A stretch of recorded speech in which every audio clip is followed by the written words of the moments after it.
Good morning, class. Hope you guys are doing good, revising all the previous chapter and giving lot of marks. Now, moving ahead in this chapter, today's topic is 3.4, that is beyond the four Varna integration. है ना? Last class में हमने 3.3 तक देख लिया था, आपको ध्यान होगा. अगर आपने नहीं देखा है तो 2 पार्ट की वीडियो में अपलोड कर सकते. नाउ अच्छा, हमेशा मैं क्या करता हूँ, मैं स्टार्टिंग के चैप्टर में क्या कहता हूँ, beyond, that means heading says a lot. That means here heading is trying to talk with you beyond the four Varna integration. That means the system you talk about, that is Brahmin, Kshatriya, Vaishya and Sudra. Okay, this system you talk about. Now beyond this is also some systems will be there, some integration should be there. What is that? In this they are trying to explain you, okay, there was taxes. For example, given the diversity of subcontinent, there were number of people. There are many people who are inspired by this Brahmin ideas, Sanskrit text they talk about, but there are few odd ones. Odd ones here means there are some people who are different. They are calling them uncivilized. They are calling them जानवर जैसा दिखता है, animal like they are calling. There are people who are living in forest as a forest dweller. They are hunting. They are gathering. They gave a name to them. जो लोग जंगलों में रह रहे थे, फॉरेस्ट में रह रहे थे, जो लोग फॉरेस्ट में रह रहे थे, they call them Nishad, they call them, है ना. और जो मैंने एकलव्य की कहानी आपको सुनाई थी, एकलव्य एक लड़का जो कि एक निषाद के लीडर का, उनका पुत्र था, उसे धनुर्विद्या का शौक था, है ना. और वो किस तरीके से इतना निपुण था कि एक अलाइव कुत्ते के मुंह में इतने तीर भर दिए केवल सुन के, देयर पीपल वर अमेज्ड, कितना ज्यादा वो निपुण है. और कहानी है गुरु द्रोण की दक्षिणा में अंगूठा मांग लिया था. That story we heard about. Now there are other people also, है ना. There were other groups, nomadic person, जो कि घूमते थे और साथ में अपने जानवरों को साथ में कैरी करते थे. देयर आर सम पीपल जो कि संस्कृत भाषा नहीं बोलते थे, पर ऑब्वियसली कहते नहीं है अब आज का ट्रेंडिंग लैंग्वेज इंग्लिश है, जो इंग्लिश नहीं बोलता है लोग कहते हैं अरे इंग्लिश नहीं आती. वैसा ही संस्कृत लैंग्वेज था उसमें, जो लोग नहीं बोल पाते थे उन्हें लेवल डाउन की तरह देखा जाता था, उन्हें डाउन टूडन देखा जाता था, और उन्हें एक लेवल दिया गया, दैट इज उन्हें कहा गया आउटसाइडर्स, है ना. यहाँ पे मैलिशियस वर्ड का इस्तेमाल किया, जहाँ पे जो कि आउटसाइडर वर्ड आप कह सकते हो, आउटसाइडर कह सकते हो उन्हें, या फॉरनर कह सकते हो, विदेशी कह सकते हो, बाहर से आए हुए लोग कह सकते हो. ये this type of idea was there. That means beyond the Varnas we will talk about in this paragraph. And now, again, heading is trying to say beyond the four Varnas and subordinates and conflicts were there. You will also agree कि sir ये क्या है sir, किस तरह की बात कर रहे हैं.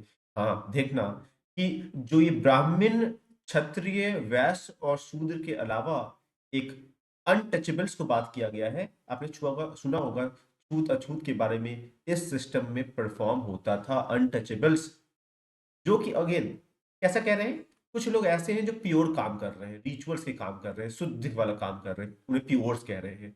अनटचेबल्स जो खराब काम कर रहे हैं, डेड बॉडीज को, है ना, बर्न कर रहे हैं. वो लोग एनिमल्स की बॉडी को बर्न कर रहे हैं, एनिमल की बॉडीज को आपको दफना रहे हैं. ऐसे लोगों को अनटचेबल्स कहा गया. चांडाल वर्ड का इस्तेमाल किया गया है, देखो यहाँ पर, है ना. चांडाल वर्ड का इस्तेमाल किया गया है इनके लिए कि इनको देख भी लोगे तो क्या हो जाओगे, पॉल्यूटेड हो जाओगे, आप कहीं ना कहीं इनप्योर हो जाओगे. इस तरह के शब्द का इस्तेमाल किया. तो एग्जाम में बहुत इंपॉर्टेंट टॉपिक है, चांडाल से बारे में से आता है कि what were Chandals doing at that time, how what are the position of that. तो बच्चों, मैन्युस्क्रिप्ट के बारे में लिखा हुआ चांडाल्स की क्या ड्यूटीज हैं, अंडरलाइन करते रहना, हमेशा दिखते रहना और लाइन बाय लाइन लिखना. उनको गांव के बाहर रहना था, उनको डिस्कार्डेड बर्तनों का इस्तेमाल करना है, यानी कि मार्केट से सुंदर यूटेंसिल डाले नहीं. कपड़े कौन से पहनेंगे, जो डेड बॉडीज के ऊपर थी, ऑब्वियसली बाद में उनका क्या काम है तो वो यूज करेंगे. जो अगर ऑर्नामेंट्स पहनने हैं तो वो लोहे के होने चाहिए, समझिए इस बात को. वो रात में गांव में नहीं घूम सकते थे. अगर कोई बॉडी ऐसी आई है जिसका कोई नहीं है, उसका कोई रिलेटिव रिश्तेदार नहीं है, उनको भी उन्हें डिस्पोज करना उनका काम था, है ना. अगर मान लो किसी का एग्जीक्यूशनर की तरह काम करना है, इस जल्लाद की तरह रोल प्ले करना है, तो ये भी वो काम वो करेंगे. अब देखना यहाँ पर चाइनीज बुद्धिज्म फा जी जो कहते हैं कि जब ये अनटचेबल्स, जब ये चांडाल्स जो सो कॉल्ड चांडाल उस टाइम के हैं, जब रोड पे निकलते थे तो क्या था, sound a clap, they will produce a sound जिससे कि लोग जान जाएं और रास्ता छोड़ दें या फिर इधर उधर नजर कर दें कि इम्प्योर ना हो जाए उनके। There other Chinese pilgrim who talks about कि उन्हें फोर्स किया जाता था, फोर्स किया जाता था कि वो उन्हें बाहर रहना पड़ेगा सिटीज के। These were some duties which they have to perform. समझ आ रहा है? कोई दिक्कत यहाँ तक? Being by examining non Brahmanical text we will try to understand कि क्या उन्हें फोर्स किया था रहने के लिए या तो उन्होंने एक्सेप्ट कर लिया था। तो हिस्टोरियंस दोनों का समर्थन देते हैं, दे फोर्स आल्सो और somewhere Chandals have accepted also कि हाँ उन्हें बाहर रहना ही चाहिए because they are working something like this. और यहीं पे एक दिखाया भी गया है कि कास्ट में किस तरीके से वेरिएशन थे। हिडम्बा में बताया कि राक्षसनी थी, वो बाहर रहती थी, है ना, दे मैरिड भीम, उस कहानी में बॉक्स में हमने देखा था।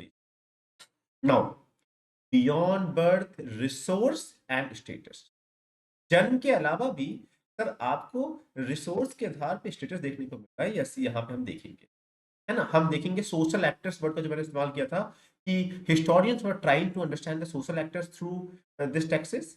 तो याद करिए सोशल एक्टर मतलब हो गया उस समय के गुलाम, landless agriculture labours, hunters, fisher folks, है ना, pastoralist, peasants, village head, craftman, merchants, king, ये सभी लोग थे जिनको समझने का ट्राई कर रहे हैं, इनकी पोजीशन है समाज में, वो विल ट्राई टू अंडरस्टैंड।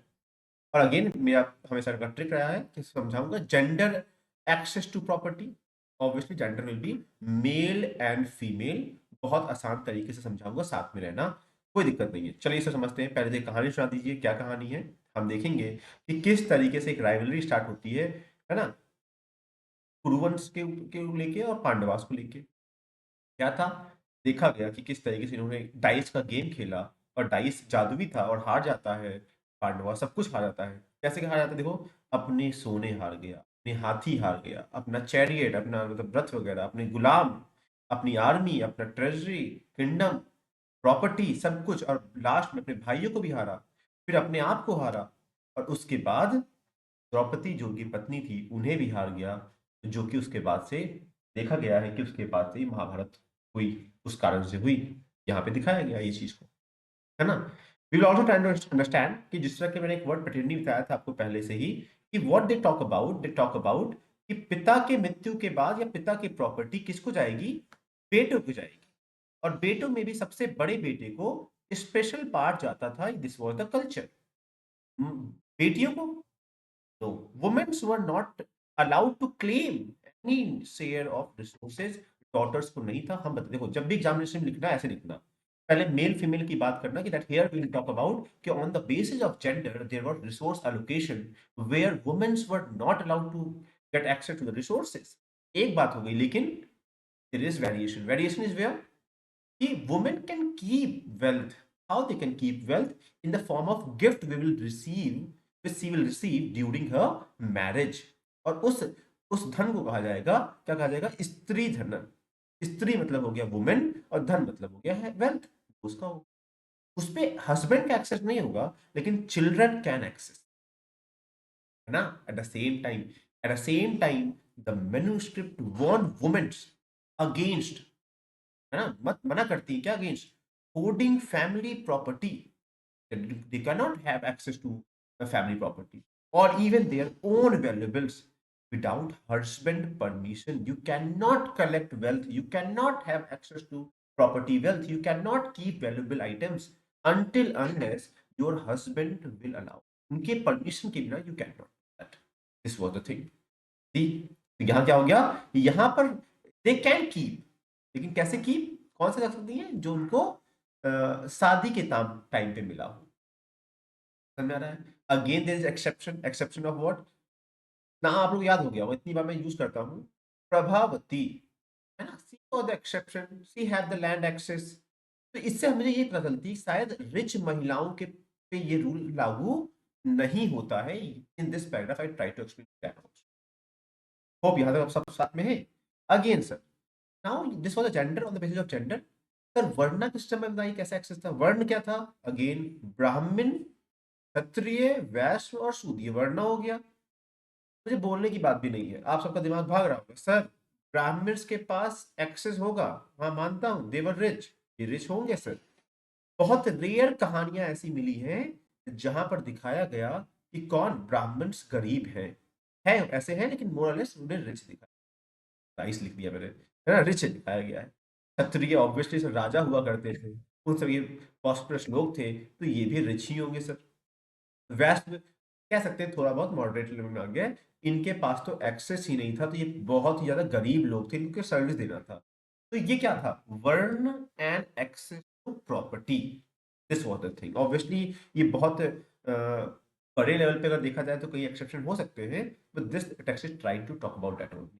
कि वेल्दीएस्ट कौन से थे, ब्राह्मण और क्षत्रिय ही उस समय के ब्राह्मण रिचेस्ट लोग थे, और सबसे नीचे कौन थे, बहुत सबसे नीचे थे शूद्र थे, ये हमने देखा है, क्योंकि धर्मसूत्र और धर्मशास्त्र में रिकॉग्नाइज है कि they can not, Brahmanical view point of view देखेंगे तो वो लोग, बाकी लोग तो अलाउड ही नहीं थे इस तरह का काम करके वेल्थ ऑरिजिनेट करने के।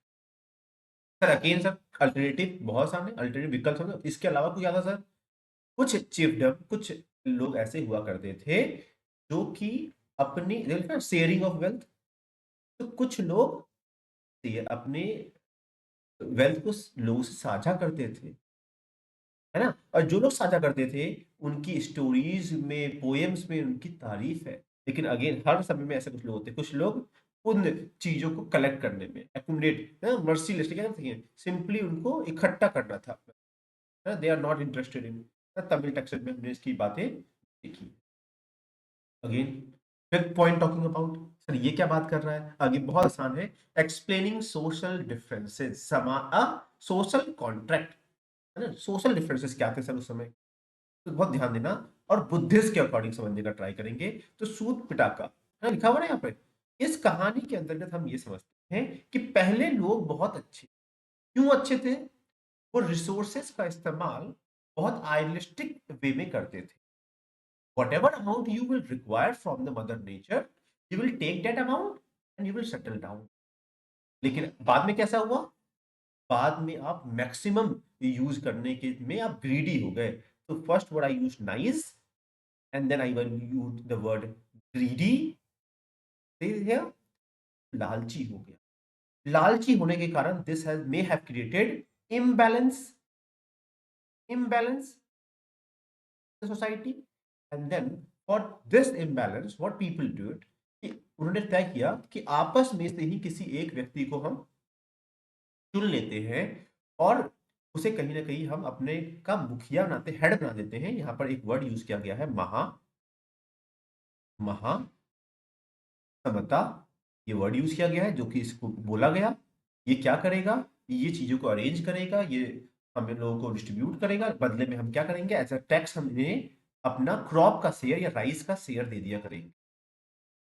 तो आपको समझ में आ रहा होगा, शायद हो सकता है कि जो राजा का कल्चर है वो शायद ऐसे ही ग्रो किया गया है, और कहीं ना कहीं एक तरह से आप देख पा रहे होंगे सर, क्या सर ये डेमोक्रेटिक व्यवस्था को स्टैब्लिश देखने में पहली था, तो होता है, चुनते हो आप, टैक्स पेयर करते हो आज के समय में, yes this can be the possibility, point was talking about this, है ना, लिखा हुआ है ना कि they will choose and what they will return rice as a tax, ये पद मैंने आपको बता दिया, यस और नो।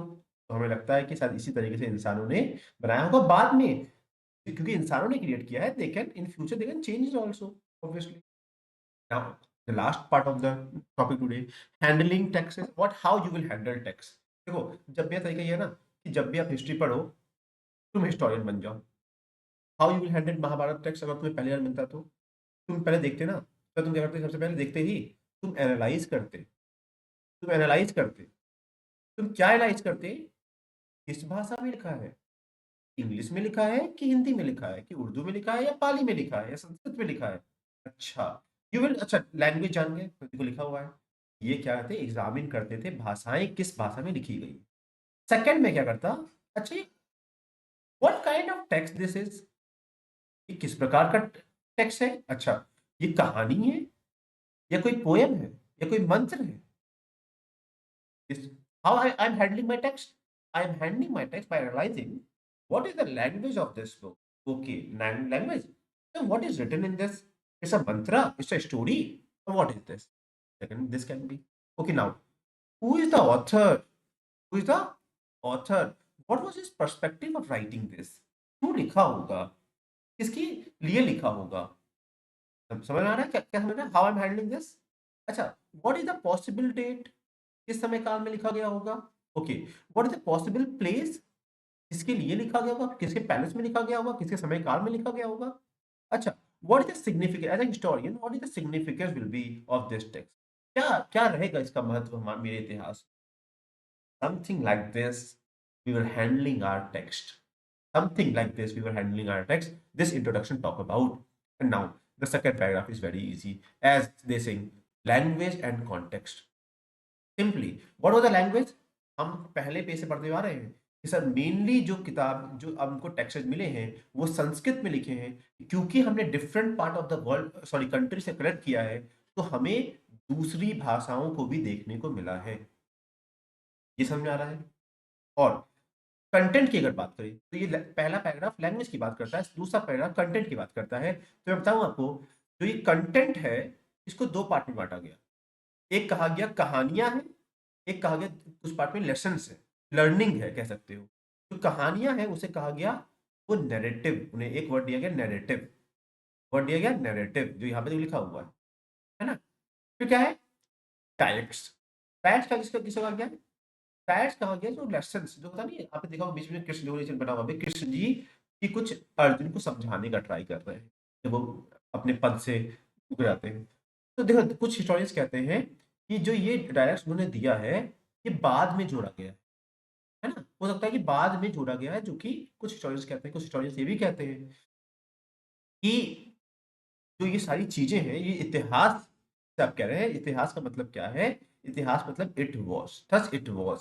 इसीलिए शायद हिस्ट्री में इसे है ना, इसे हिस्ट्री भी कहते हैं generally. Why it was generally translated history, that means it was, ऐसा कुछ था, है ना। हो सकता है कि ये नॉर्मली केवल वॉर रहा हो और इसे इंटरेस्टिंग बनाने के लिए नैरेटिव्स ने क्या किया हो, बहुत ही ज्यादा बढ़ा चढ़ा के बोला। ऐसा कुछ हुआ भी ना हो, ये भी पॉसिबिलिटीज है। इस तरह की बातें आती हैं। इसी बात है कि who is the author, who is what date it was written in.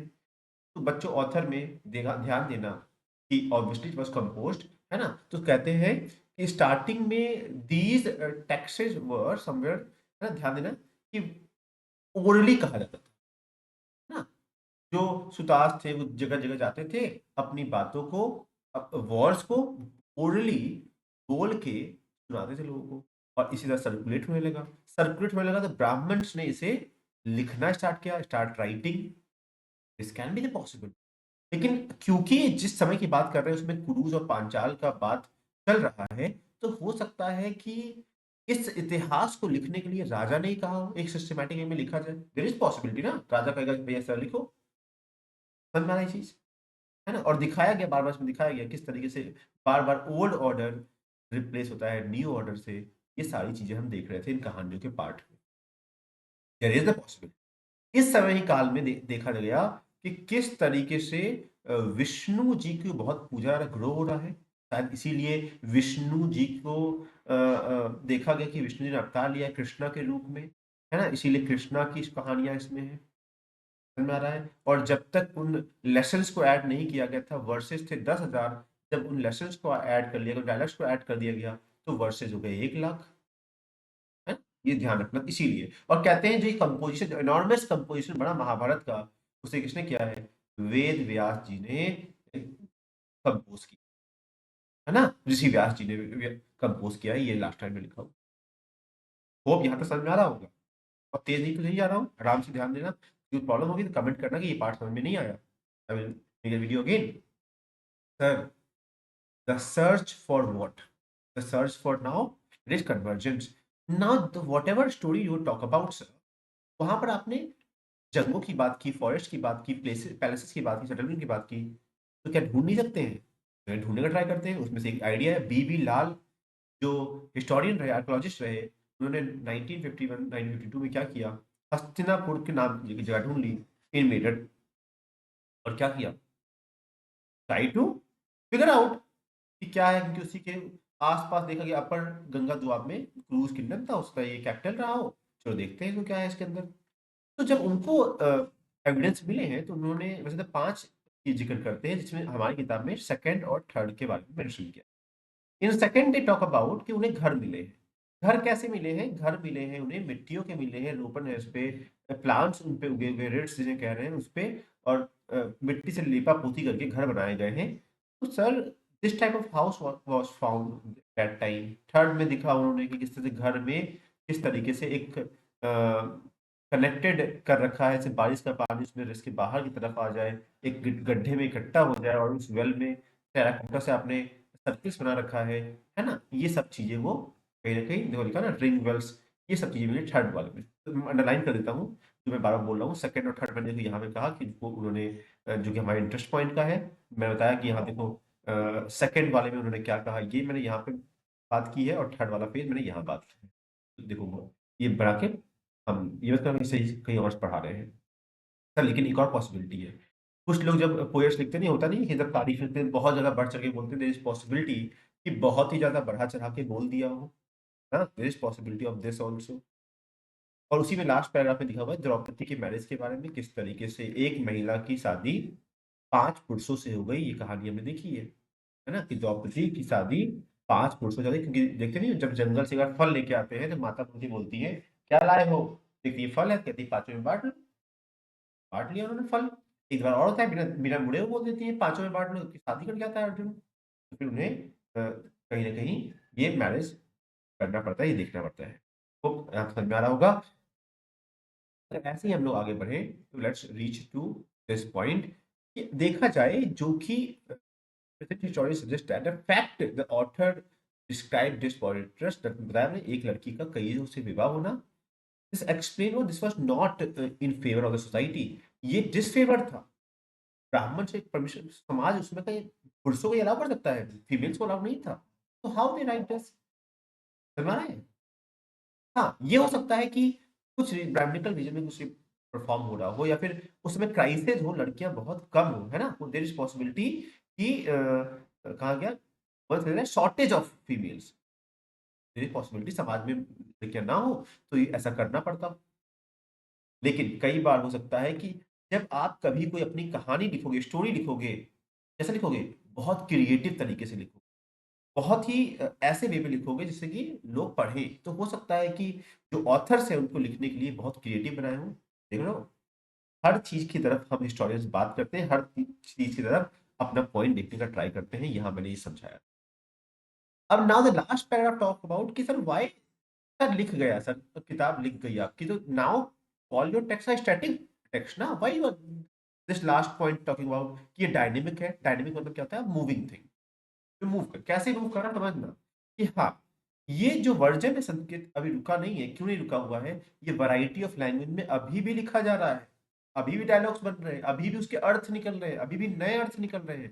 This in the contribution अभी भी क्या हो रहा है? सर्कुलेट हो रहा है लोगों के बीच में। और देखना ये कहानियां बार बार बताई जा रही है कुछ ना कुछ नया करके। आपने देखा होगा कि अभी कोविड आया था, कोविड के टाइम पे किस तरीके से वापस से आप देख रहे होंगे कि पुराना महाभारत दिखाया जा रहा है। आप देखते होंगे प्लेस होते हैं, डांस होते हैं, है ना, नरेशन होता है, इन सब चीजों का बार परफॉर्म हो रहे हैं। तो ये तीनों चीजें आप कह एग्जामिनेशन में यूज करेंगे। पहला कि अभी भी मल्टीपल लैंग्वेज में लिखा जा रहा है। दूसरा अभी भी सर्कुलेट हो रहा है, नई थिंकिंग बन रही। तीसरा आप बार-बार इसे रिटोल्ड करते हो, बताते हो लोगों को और कितने तरीकों से परफॉर्म करके कन्वे कर रहे हैं। It's not a static text, it's a dynamic text. है ना? Hope you understand this chapter. यहाँ पे हम खत्म करते हैं। See you in the next class.